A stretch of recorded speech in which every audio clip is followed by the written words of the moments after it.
পবিত্র ঈদুল আজহা নিয়েও ধর্মমন্ত্রী ও সংশ্লিষ্টদের সাথে বৈঠক করেছেন প্রধানমন্ত্রী তারেক রহমান। এই বিষয়ে আমরা আরো খবরাখবর জানবো। যুক্ত আছেন আমাদের সহকর্মী সাইফুল ইসলাম, যাব তার কাছে। সাইফুল, ঈদুল আজহা নিয়ে প্রধানমন্ত্রীর বৈঠক থেকে সবশেষ কি তথ্য পাওয়া গেছে জানাবেন। সাদিয়া, আপনাকে ধন্যবাদ।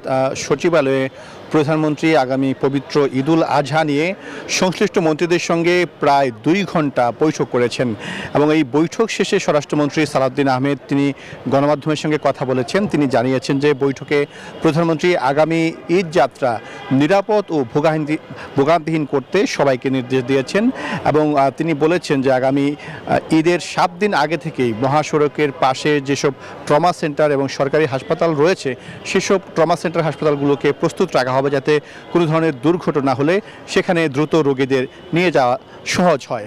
এবং তিনি জানিয়েছেন যে স্বরাষ্ট্র মন্ত্রণালয়ের পক্ষ থেকে একটি মনিটর সেল তৈরি করা হবে যার মাধ্যমে ঈদযাত্রার সার্বিক যে পরিস্থিতি এবং কুরবানির যে বিষয়গুলো রয়েছে সেই বিষয়গুলো তারা পর্যবেক্ষণ করবেন।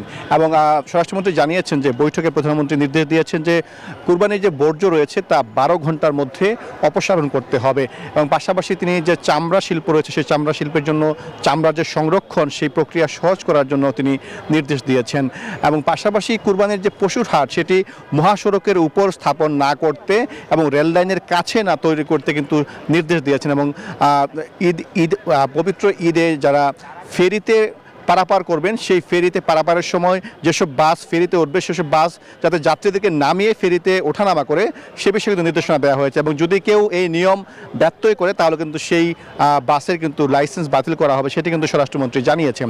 আর সব মিলিয়ে যেটি বলা চলে আগামী পবিত্র ঈদুল আজহা উপলক্ষে ঈদ যাত্রা এবং যে কুরবানি রয়েছে সেই দুটি বিষয়কে সহজ করার জন্য এবং নিরাপদ করার জন্য এবং ভোগান্তিহীন করার জন্য প্রধানমন্ত্রী নির্দেশনা দিয়েছেন।